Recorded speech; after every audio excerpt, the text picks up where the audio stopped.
minutos. Eury Cabral. Gracias al Dios Todopoderoso, Jesús, mi Señor y mi Salvador. Sus bendiciones vengan para todos nosotros. Y como dice Mateo 7:2, con el juicio con que juzgáis, seráis juzgados.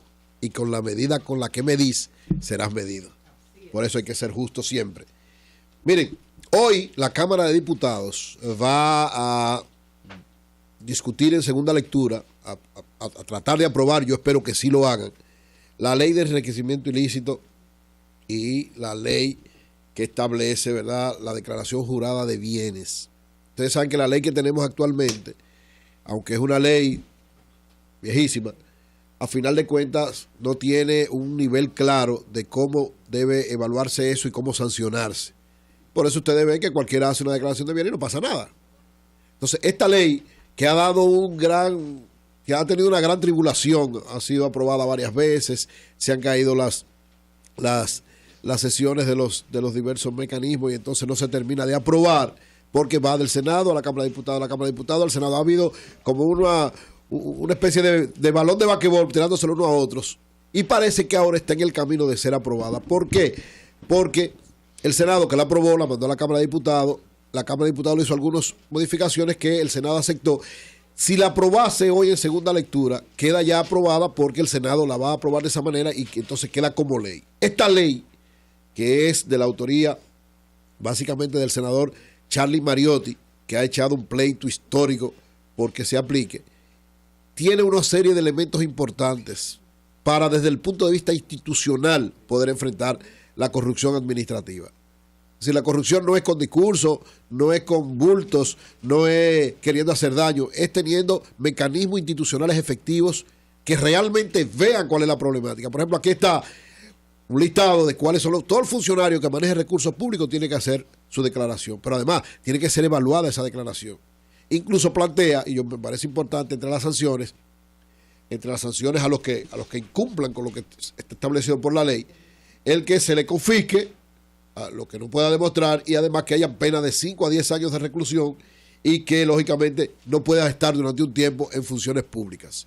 Yo creo que esos son elementos importantes porque al funcionario que va a administrar recursos del Estado, usted no solamente tiene que decirle que declare sus bienes, si usted no se lo va a fiscalizar después, ni que no haya ninguna sanción, porque la ley no establece prácticamente ninguna sanción, sino que hayan sanciones, porque es de la única manera que usted puede evitar que quienes vayan a evaluar o que vayan a administrar recursos del Estado dominicano tengan temor de que algo le puede suceder si no lo manejan de manera correcta. Entonces yo creo que es pertinente que la Cámara de Diputados en el día de hoy apruebe en segunda lectura esta ley de declaración jurada de bienes y enriquecimiento ilícito, que esta ley ya sea planteada como tal, que el Senado la ratifique, que el Poder Ejecutivo la convierta definitivamente en ley y que empecemos entonces a trabajar con esta nueva orientación en función de la nueva realidad que vive el Estado Dominicano. Así que exhorto a los diputados, reitero mi felicitación a quienes han trabajado en esto, y el senador Mariotti ha sido como una especie de Don Quijote, es decir, ha tenido permanentemente, cada vez que se cae, vuelve y la somete, porque cree que esto de alguna manera es lo que va a garantizar que haya un enfrentamiento real, institucional y efectivo en contra de la corrupción administrativa. Ojalá que la Cámara de Diputados no deje que termine esta legislatura, que creo que termine el 26, porque si no lo hace así, se va a caer de nuevo esta ley. Así es que, amigos y hermanos de la Cámara de Diputados, aprueben en segunda lectura esta ley y que el Senado entonces termine ya de consagrarla para que tengamos mecanismos efectivos y una disposición de parte de quienes la van a ejecutar para que no siga habiendo tanto desvío o manejo irregular de los recursos públicos. Por otro lado, miren, la decisión del doctor Reinaldo Pared de no aspirar a la reelección como presidente de la Cámara del Senado de la República, tiene desde mi punto de vista un mensaje muy interesante. Es una jugada política magistral, muy bien hecha, porque da un mensaje doble. Ustedes saben que una de las grandes preocupaciones de la mayor parte de la gente que está alrededor de los precandidatos del Partido de la Liberación Dominicana es qué va a suceder cuando salga Leonel Fernández y sale. Si el presidente Fernández decide aspirar, que todavía, aunque los vientos parece que le están soplando a su favor en ese aspecto, pero evidentemente que no lo ha confirmado. Entonces, ¿cuál era una de las grandes preocupaciones? No solamente para Reinaldo, sino para todos los precandidatos, que a la salida de el doctor Leonel Fernández pudieran mantener la candidatura y enfrentar al presidente Fernández y virtualmente hasta poder derrotarlo. Entonces, con este mensaje, Reinaldo dice, no, yo estoy, si dejo esto es porque de verdad estoy en la línea de llevar hasta las últimas consecuencias, llegar al final su candidatura.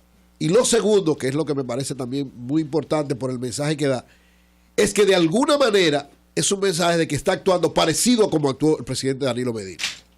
O sea, hubo 3 momentos históricos donde el presidente Danilo Medina, el actual presidente, que en ese momento era precandidato o aspiraba a ser precandidato, tomó una decisión un tanto parecida, en niveles diferentes ¿verdad?, al Senado, pero que tenían que ver con dejar un poder importante para asumir lo que significaba llevar hasta las últimas consecuencias, cuando mucha gente incluso decía, no es posible, porque él creía en su proyecto.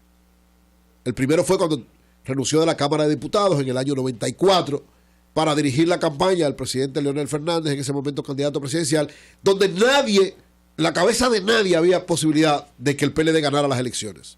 Si Danilo deja la presidencia de la Cámara de Diputados, que como en varias ocasiones hemos dicho, que se conozca en América Latina es muy difícil que se haya dado ese caso. No sé si se ha dado, no lo conozco, pero que dejaran la presidencia de la Cámara de Diputados para irse a dirigir una campaña que no había posibilidades, por lo menos en ese momento, estamos hablando del año 94, después de la situación difícil que había pasado en el PLD, con la salida ya de Bosch como candidato presidencial del PLD. Entonces, él pasa a dirigir esa campaña previendo que en el próximo periodo o en el siguiente es que el PLD podía ganar, que iban a avanzar. Sin embargo, renuncia. Iban a decidir las elecciones. Porque había una segunda. Sí, pero no ganaba el PLD. Bueno, decidían que para una alianza. Yo estoy hablando de ellos. ¿Sabes lo que significa decidir, verdad? Sí, yo sé lo que significa decidir, pero decidir es que tú. El PLD tenía un 13. Claro, pero el PLD decidía para que ganara el PLD o el PLD. El PLD, cuando sale la reforma del Pacto por la Democracia, ahí fue que yo empecé. Correcto, pero oye. Entonces iban a hacer un rol de bisagra. Iban a decidir el proceso. Bisagra, lo decía. Yo digo ellos. O sea, el candidato al PLD. ¿Sabes lo que significa eso? Pero yo sé, pero no significa que ganaba el Leonel. Nadie pensaba que podía ser Leonel el presidente. En el 96 sí, porque ya vino otra realidad al no ir Balaguer. Pero en el 94 lo que se pensaba nosotros, por la realidad que hay ahora, podemos determinar. Vamos a decidir. Claro, pero no iban al poder propiamente dicho, como pasó en el 96. Y en el 99, que lo salté, pero debí empezar con el 99, siendo él ministro de la presidencia, pasa a ser el candidato a asumir la candidatura presidencial, entonces renuncia como ministro de la presidencia para ganar ese proyecto, ese proceso. Y lo gana. En el 94 van al poder y en el 2006, cuando siendo también ministro de la presidencia, da otro paso parecido, deja el ministerio de la presidencia, siendo tal vez el segundo hombre importante del gobierno, para enfrentar al presidente Leonel Fernández. Es decir, 3 momentos históricos donde el presidente Medina, teniendo grandes posibilidades de seguir ejerciendo poder para que le beneficiara al proyecto que le estaba haciendo de manera personal, renuncia a eso y va entonces a dar la cara. Entonces, de alguna manera, Reinaldo da un mensaje parecido y eso es alentador para quienes lo siguen y para quienes ven muchas posibilidades y potencialidades en él como candidato. Es decir, con esto consolida que él tiene una aspiración presidencial hasta las últimas consecuencias. Y además que él va a recorrer lo que sea necesario, porque yo creo que eso es lo más importante en cualquier persona que aspira, que tiene un proyecto. Usted tiene que confiar en su proyecto, usted tiene que creer en lo que está haciendo, usted tiene que tener una amplitud de mira para saber que cualquier cosa que tiene en ese momento no es fundamental, sino que su estrategia es lograr el proyecto por el que usted está caminando. Yo creo que con esto Reinaldo consolida de alguna manera esto y además pone en una situación, digamos, un tanto difícil, para decirlo con palabras suaves, tanto a Francisco Javier García como a Juan Temístocles Montaz, que son 2 ministros, hasta ahora, ¿verdad?, de los que aspiran en el PLD, son los únicos 2, junto con Reinaldo tenía una posición de Estado, no tenía una posición designada por el gobierno, por el presidente, sino una decisión por elección interna de ese mecanismo, pero una posición importante en términos de poder. En el caso de Francisco Javier y de Juan Temístocles Montaz, son ministros designados por el presidente, que lógicamente el presidente no lo va a quitar, porque el presidente es un hombre que se maneja con mucha cautela y cuidado, sino que sería una decisión de ellos el continuar. ¿Qué pasa con eso ahí? Una de 2 cosas. o esta situación de Reinaldo lo lleva a desde este momento ellos poner su cargo a disposición del presidente y que el presidente pueda cambiarlo ahora en agosto, como se estila que se hace todos los años, o ellos, digamos, con justificación, valga la redundancia, decir, bueno, nosotros dejamos este cargo si llegamos a ser, cuando empiece la campaña propiamente del Partido de la Liberación Dominicana, porque hasta ahora no hay campaña interna del PLD. Toda esta campaña es fuera de tiempo.